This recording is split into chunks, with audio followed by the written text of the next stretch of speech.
Dijo que solo iba a desmontar para darle agua a la yegua, pero el destino le puso un llanto entre los huizaches. Elliot McRae, tesano de botas lustrosas y manos curtidas por el sol, había cruzado esa mañana de 1914 el río Bravo rumbo a Ojinaga para revisar un lote de ganado criollo atado con cuerdas tan viejas como los pleitos de frontera. Era millonario a su manera recia, menos de salón y más de silla de montar, más de pestillo en la carabina que de flor en el ojal. En Laredo decían que se había hecho rico comprando barato durante sequías y vendiendo caro en lluvias. En realidad, su fortuna venía de algo más simple y más duro: saber escuchar la tierra cuando pide y saber decir no a los hombres cuando prometen demasiado. Esa tarde, el cielo olía a polvo caliente y a pólvora vieja. Pasado el vado, en un recodo, la yegua levantó las orejas. Elliot oyó un quejido breve, casi animal. Bajo un mezquite, encontró a un muchacho malherido, en cuclillas, respirando con la furia silenciosa de quien se niega a caer. Era de la nación Ndé. Lo supo por las trenzas apretadas, por el colmillo de coyote al cuello y por algo en su mirada que no pedía, acusaba ni huía, medía.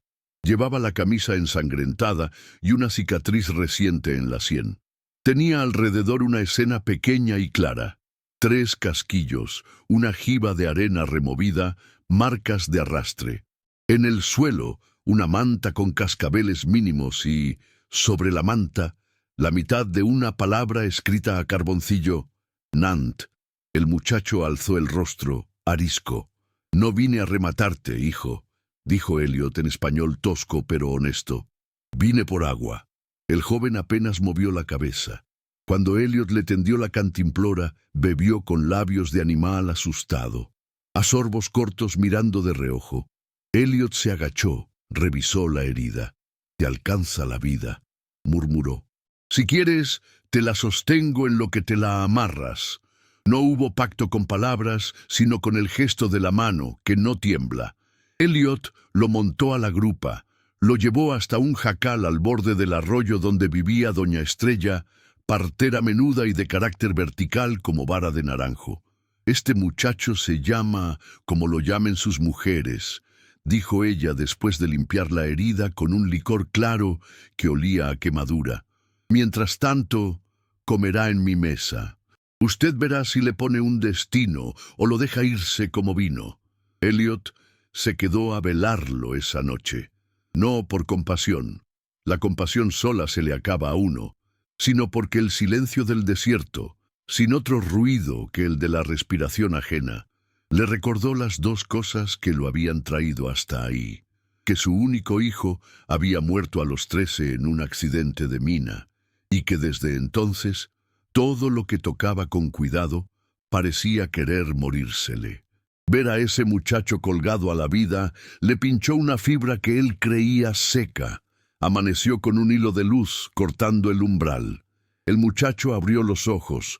Doña Estrella le llevó un tazón de caldo, le limpió la sangre seca de la sien y le dijo: «Come, que los muertos están a dieta». Luego, sin preámbulos, preguntó su nombre. El joven arrugó la frente, tanteó la palabra como quien tantea un cuchillo.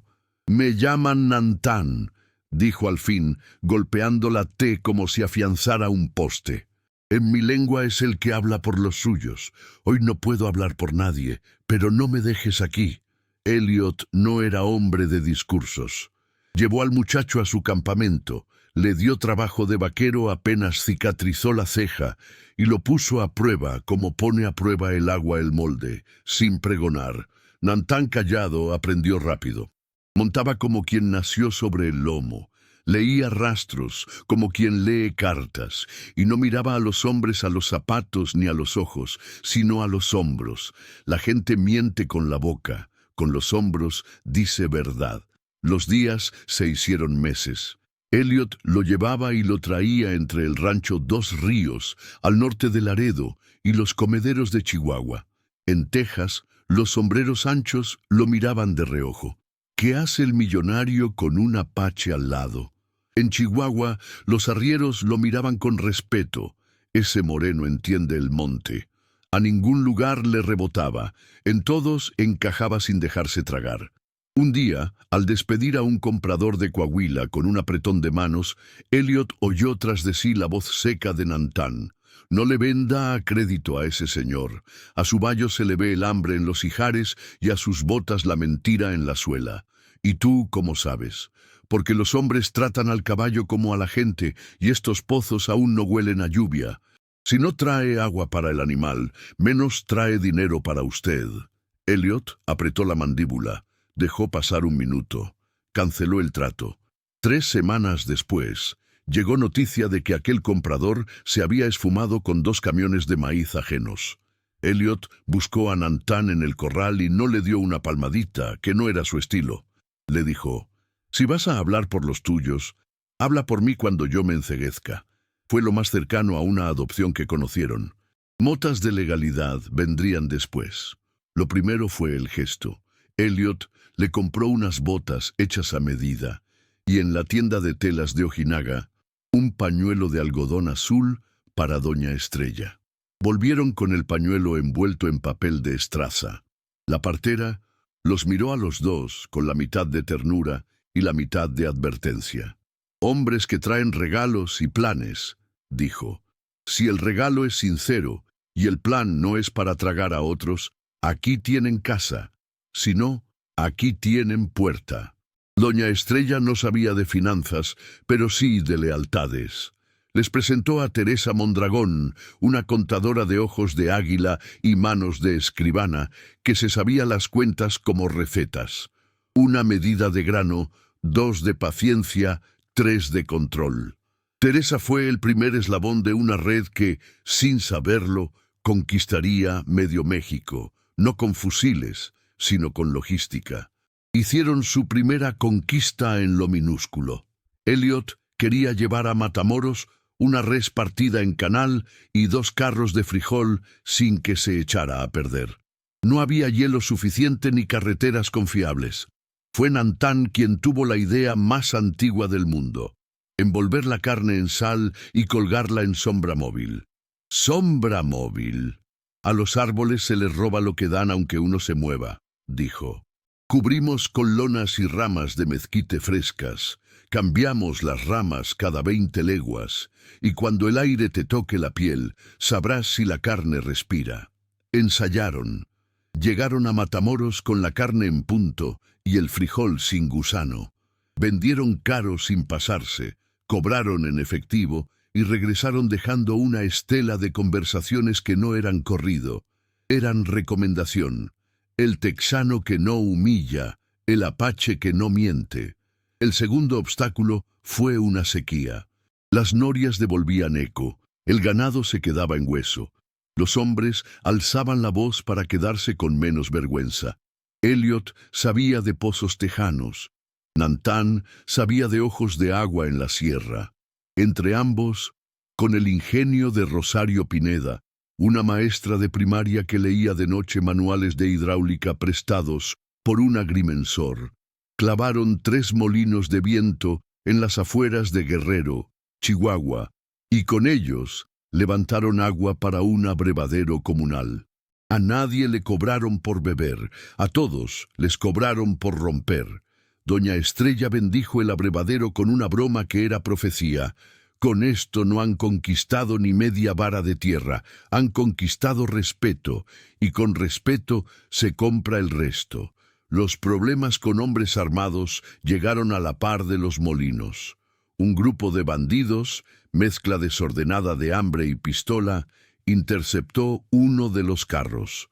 Elliot no negoció con amenazas, Nantán tampoco, pero sabían que a veces la sangre no arregla, estropea. Se presentaron con las manos abiertas y la espalda recta. Dijeron lo que hacía falta decir: «Les vendemos a ustedes también, pero con regla», habló Elliot. «Si nos roban una vez, no volvemos por acá. Si compran, volvemos cada mes con el doble. No venimos a bautizarlos, venimos a comer todos».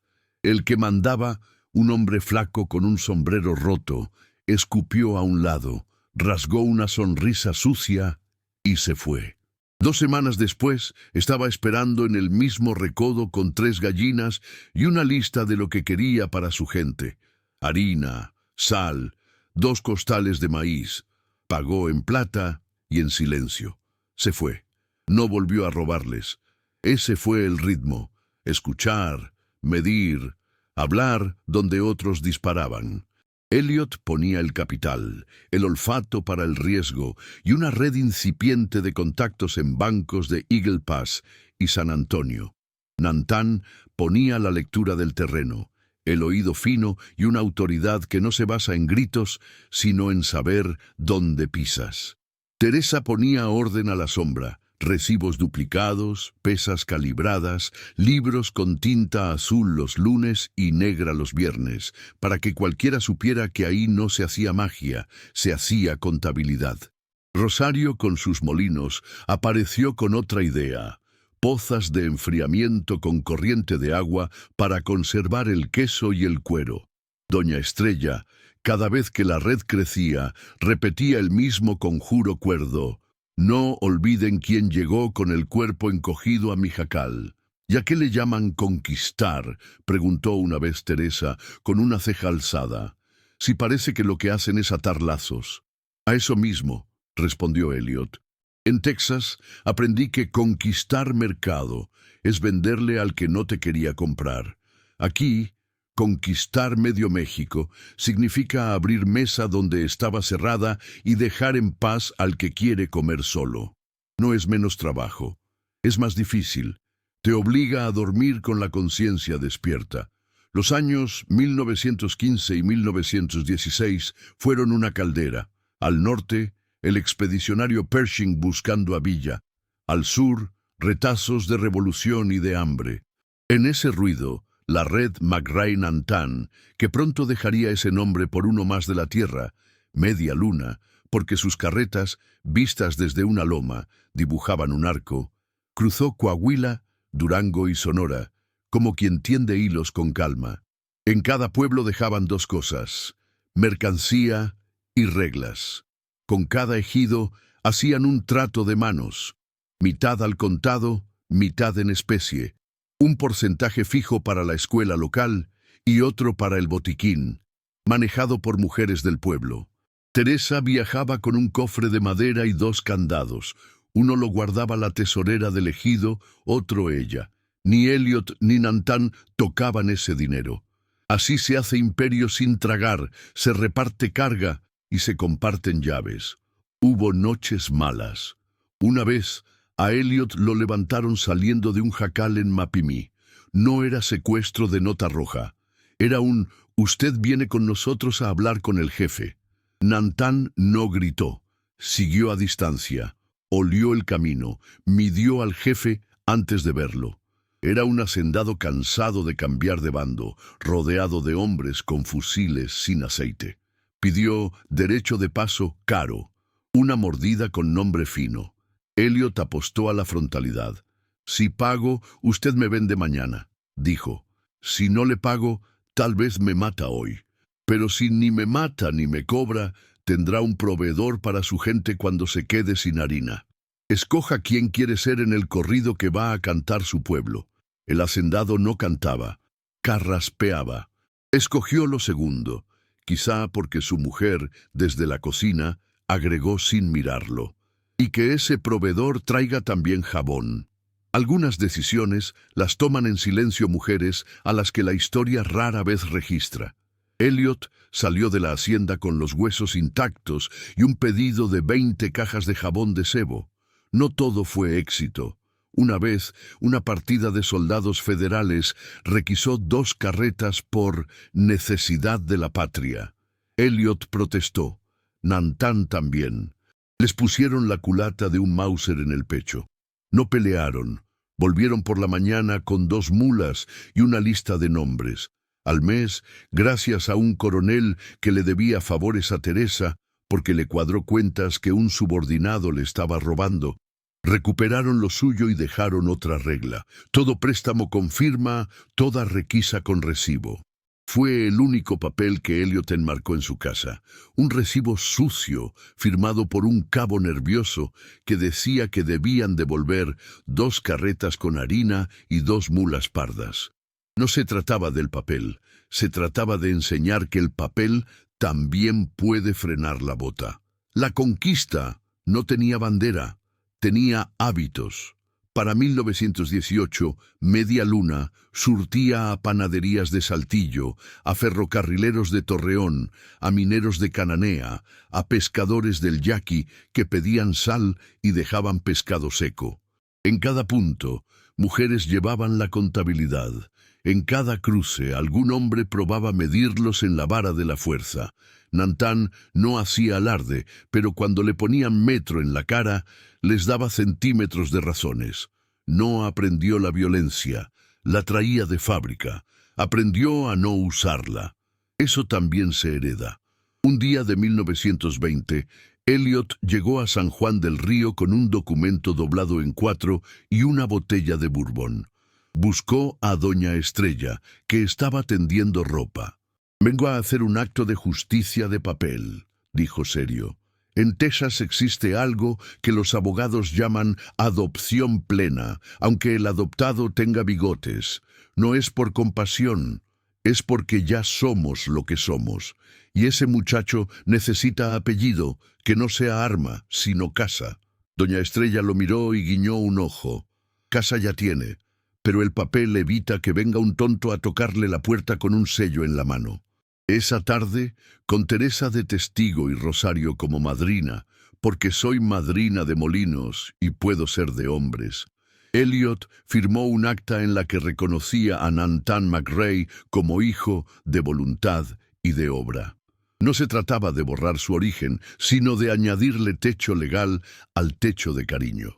Cuando el escribano acabó, doña Estrella les sirvió café y dijo la única frase solemne de su vida: «Que los apellidos sirvan para presentarse, no para esconderse».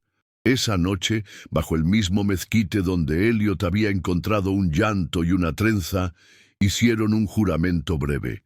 Elliot, con el vaso en mano: «No te pondré delante de mí en ningún peligro, me pondré yo».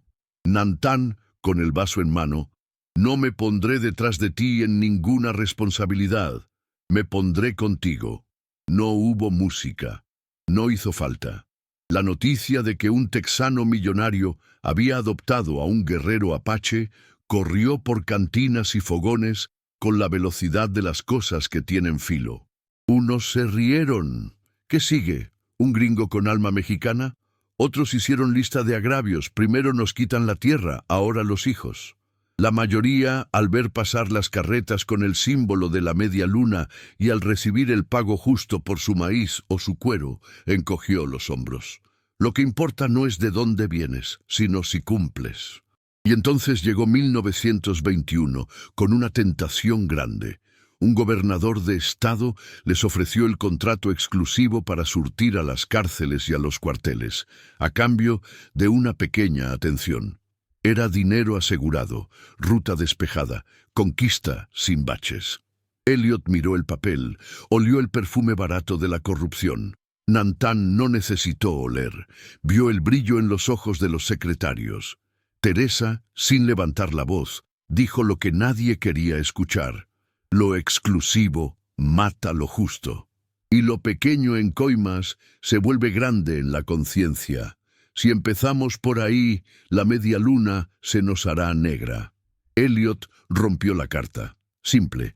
El gobernador les cerró puertas que antes abría. Las carretas tuvieron que bordear por caminos más largos. Rosario tuvo que arreglar 2 veces más molinos porque los cuatreros se desquitaron pinchando depósitos. Media luna resistió, no por heroísmo, por tosudez y por red. La red, esa palabra que parece de araña pero es de familia, sostuvo. Para entonces, las mujeres del norte ya sabían quiénes eran esos 2 hombres que conquistaban medio México sin disparar. El texano alto que decía «buenos días», mirando a los ojos, y el apache de espalda recta que no pellizcaba la verdad. Doña Estrella, la que los vio llegar, Repetía a quien quisiera escucharla. No han conquistado medio México. Han conquistado el respeto de medio México. Lo demás es costumbre. En lo demás vendría con ríos más anchos y con ferrocarriles que cambiaban las reglas y con una amenaza que no se mataba con tiros.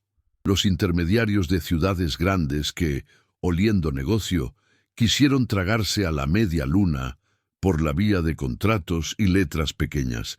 Para enfrentarse a eso, no bastaría el olfato de Elliot ni la astucia de Nantan.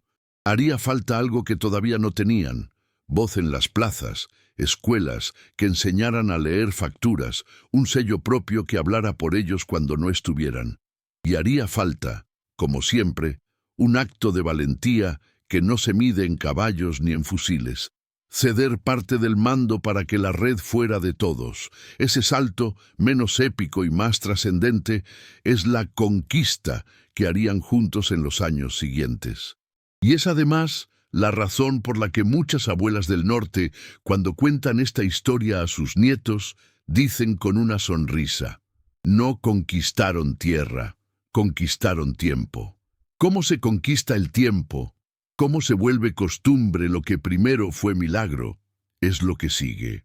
La primera vez que vieron el símbolo pintado en un techo fue en Nazas, Durango. Una media luna blanca sobre lámina oxidada, visible desde el cielo claro de las 6 de la mañana.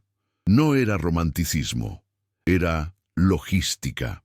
A fines de 1922, cuando el ferrocarril empezó a tragarse los caminos de carretas y los compradores de ciudad, con corbatas de nudo angosto y palabras de pluma, quisieron monopolizar el grano, Media Luna entendió que su supervivencia ya no dependía solo de ruedas y animales, sino de información.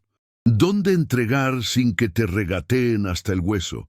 ¿A quién pagar sin que te cambie la factura en el último renglón? ¿Cómo proteger a las viudas de los hombres que se perdieron entre la mina y la cantina? Elliot llevaba el dibujo de la media luna en el corazón, desde aquella tarde en que vio el arco de carretas bajo el sol. Teresa lo llevaba en el cerebro, como un sello que cerraba cuentas. Fue Rosario quien lo propuso como idioma. Píntenlo en la esquina del techo de sus bodegas, les dijo a los comités de mujeres de los ejidos. Así, el tren nuevo sabrá dónde bajar sin preguntar a los hombres que les cobran por contestar. Al principio, los hombres rieron. Luego callaron cuando vieron que el vagón paraba con precisión de aguja en los techos con luna y pasaba de largo aquellos con charlas interminables y manos flojas. La media luna se volvió contraseña limpia. No era bandera de un partido, era timón de una práctica. En pocos meses, el símbolo apareció en tejabanes de Coahuila, en jacales de Zacatecas, en azoteas de Sonora. El sueño de conquistar medio México se volvió en la práctica una red blanca en los techos. Esto ya no es negocio de dos, dijo Elliot una tarde, viendo desde una loma 40 techos con luna. Es negocio de todos. Y cuando es de todos, deja de depender de nuestra suerte y de nuestro capricho, agregó Teresa, sin mirarlo, como quien introduce una medicina en una sopa para que no amargue. Dieron entonces el paso que cambia la vida de los proyectos. Renunciaron a una parte del control. Crearon con los comités de mujeres de los ejidos, las que llevaban años contando frijoles y guardando llaves, una cooperativa formal con acta y sello. Cooperativa Media Luna de Abasto y Consumo. Elliot aportó capital semilla y contactos con ferrocarriles. Nantan aportó rutas y acuerdos con jefes locales. Teresa armó estatutos que parecían recetas. Para decidir 3/4, para gastar 2 firmas, para acusar pruebas, para perdonar tiempos. Rosario quedó como responsable de infraestructura. En la asamblea fundacional, el discurso más claro no lo dio Elliot, ni Nantan ni Teresa. Lo dio doña Estrella, subida a una silla para que la escucharan hasta atrás. Yo no sé leer actas, ni firmar bonito, dijo con voz de agua. Pero sé que los papeles son como los niños. Uno los deja sueltos y se hacen delincuentes. Por eso, aquí los papeles tendrán madres. Y esas madres serán ustedes, que ya saben contar huevos y guardar botiquines. Las risas hicieron familia. La cooperativa estableció 3 reglas sencillas y eficaces. 1.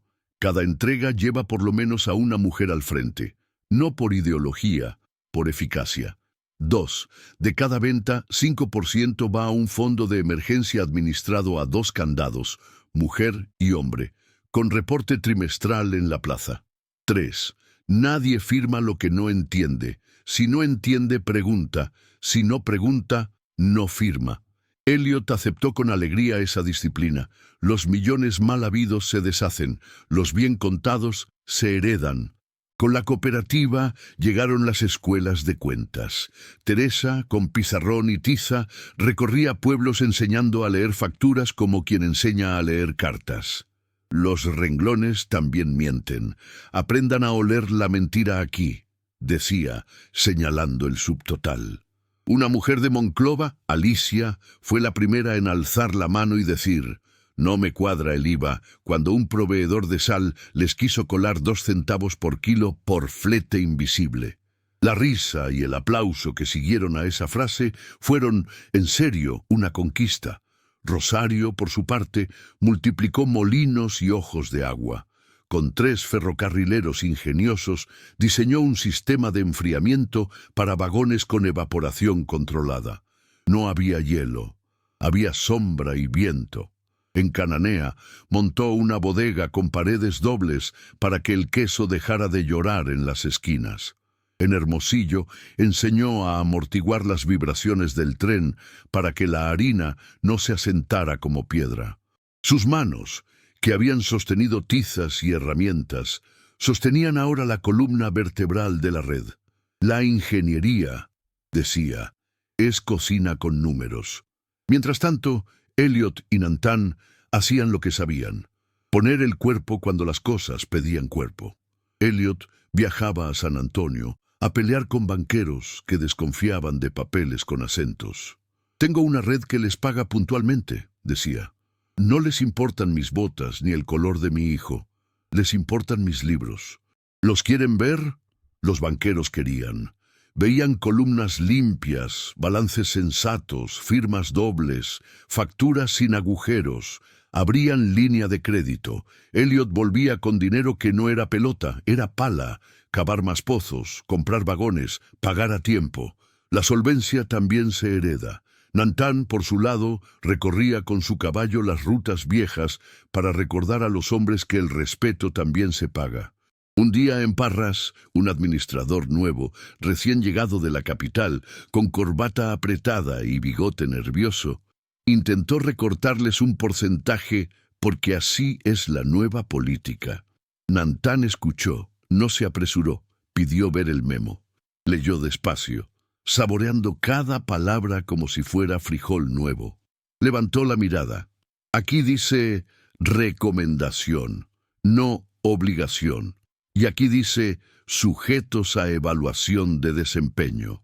Si quiere evaluar, evalúe en la plaza. Pregunte quién entrega, pregunte quién paga. Pregunte quién se roba menos de la espera. Yo no vengo a humillarlo. Vengo a recordarle que las palabras, como las balas, se usan con puntería. Si se le van al aire, caen sobre su cabeza. El administrador, que no era tonto sino ajeno, aflojó la corbata. En 2 meses se volvió aliado. Descubrió que el control no pelea con la justicia. Se hacen compañías si uno les tiene paciencia.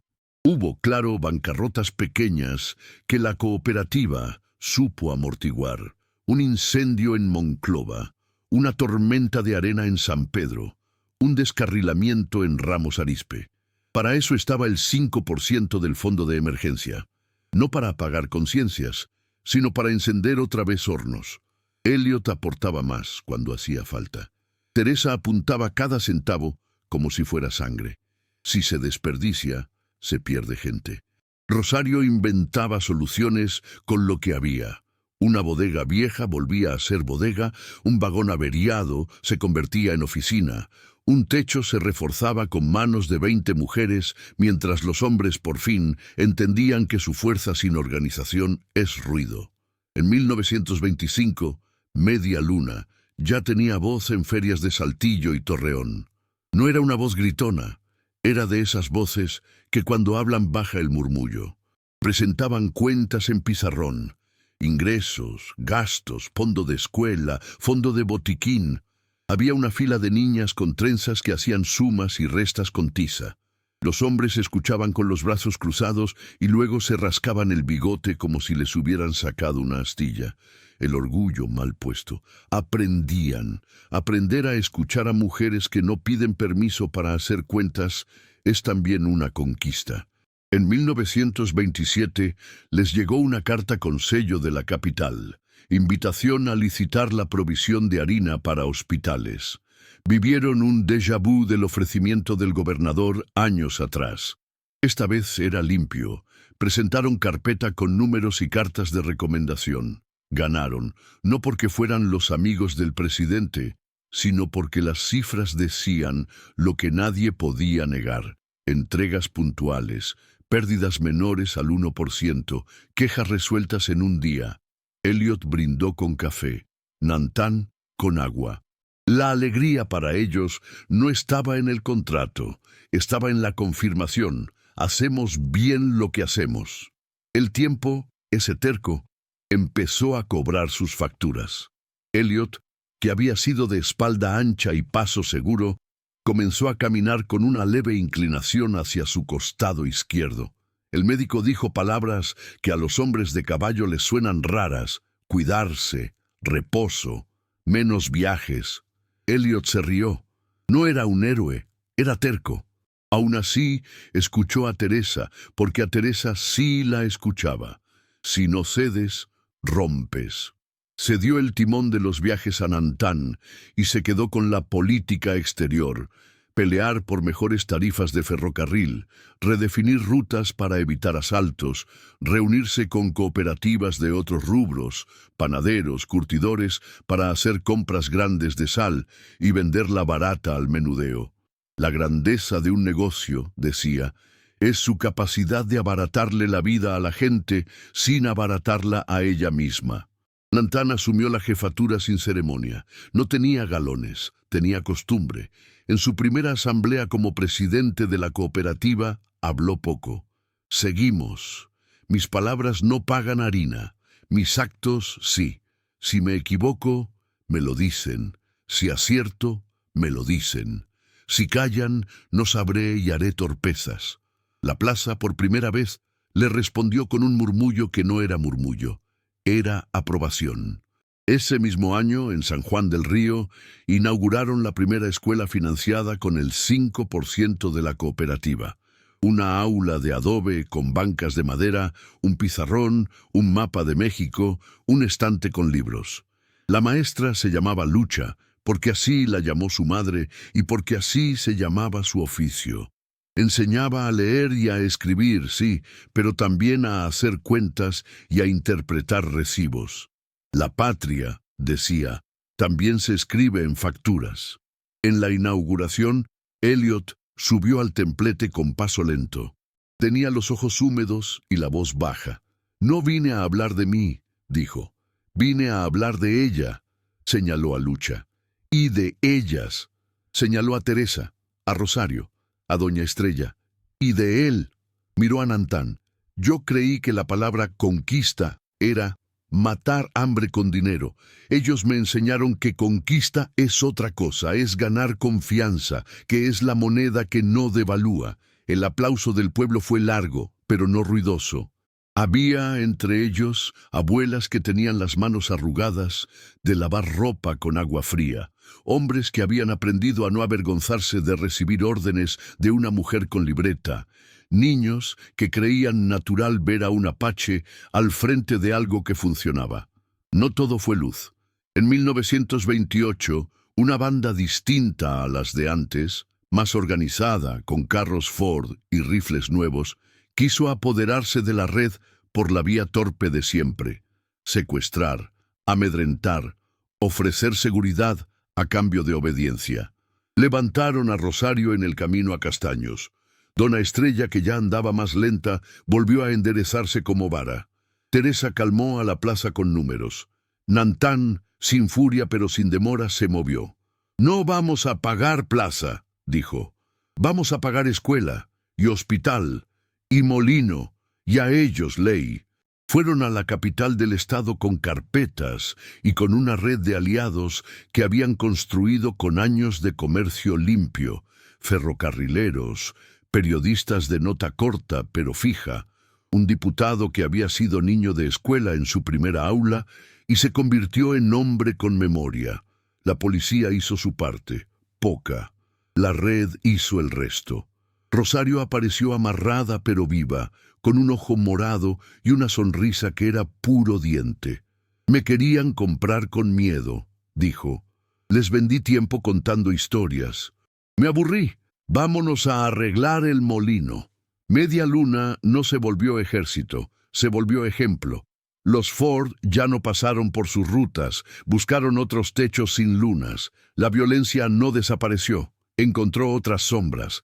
La red aprendió a moverse con viento a favor y con viento en contra, con autoridades decentes y con autoridades podridas. Lo que no cambió fue la fila de mujeres con libretas que cada mes rendían cuentas a la plaza. Un hombre con metralleta puede tumbar una puerta.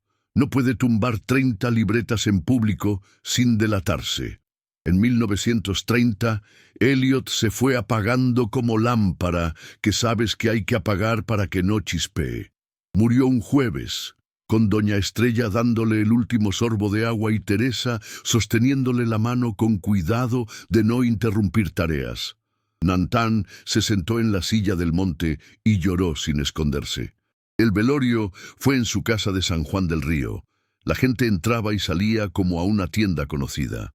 En el ataúd pusieron, al lado del sombrero y del pañuelo de Doña Estrella, el recibo sucio de la requisa de vuelta, para que en el otro lado sepan que aquí se arreglaban las cosas con papel y palabra, dijo Teresa.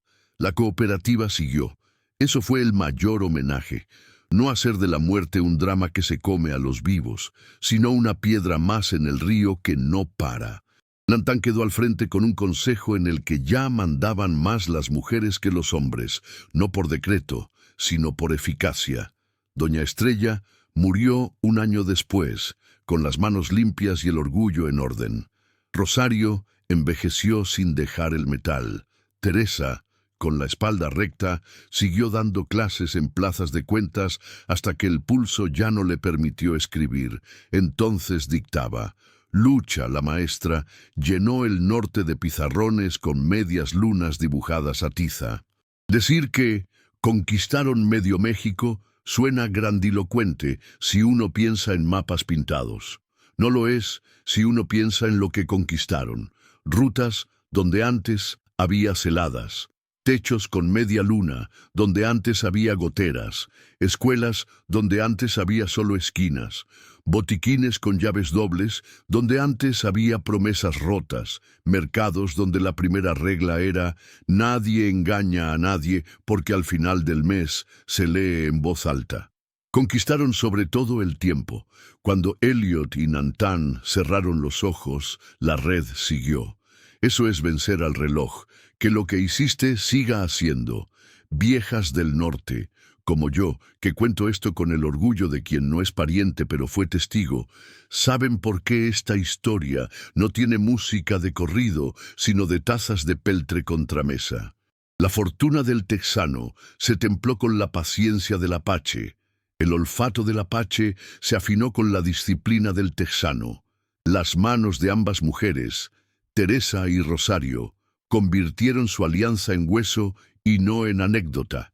Si usted escucha con oído fino, oirá todavía, al amanecer, el crujido de un molino y la voz de una contadora que pregunta «¿y el IVA?» y la risa de una partera que, desde donde esté, suelta su única solemnidad, que los apellidos sirvan para presentarse, no para esconderse. Un día de 1935, Nantán, ya con canas en las sienes, caminó por el andén de la estación de Torreón. Un niño de 8 años le mostró una libreta. una media luna dibujada, un número, un renglón. Mi mamá lleva las cuentas, dijo. ¿Y tú qué vas a llevar?, preguntó Nantán. El tren, respondió el niño, pero no el de hierro, el de la gente. Nantán sonrió. Había comprendido el secreto. No se trata de ganar batallas, se trata de crear costumbres que resistan. En eso, sí, fueron conquistadores. No de montes ni de ciudades, sino de un modo de vivir que a los que peinamos canas nos sigue pareciendo la única victoria digna, aquella en la que nadie sobra en la mesa.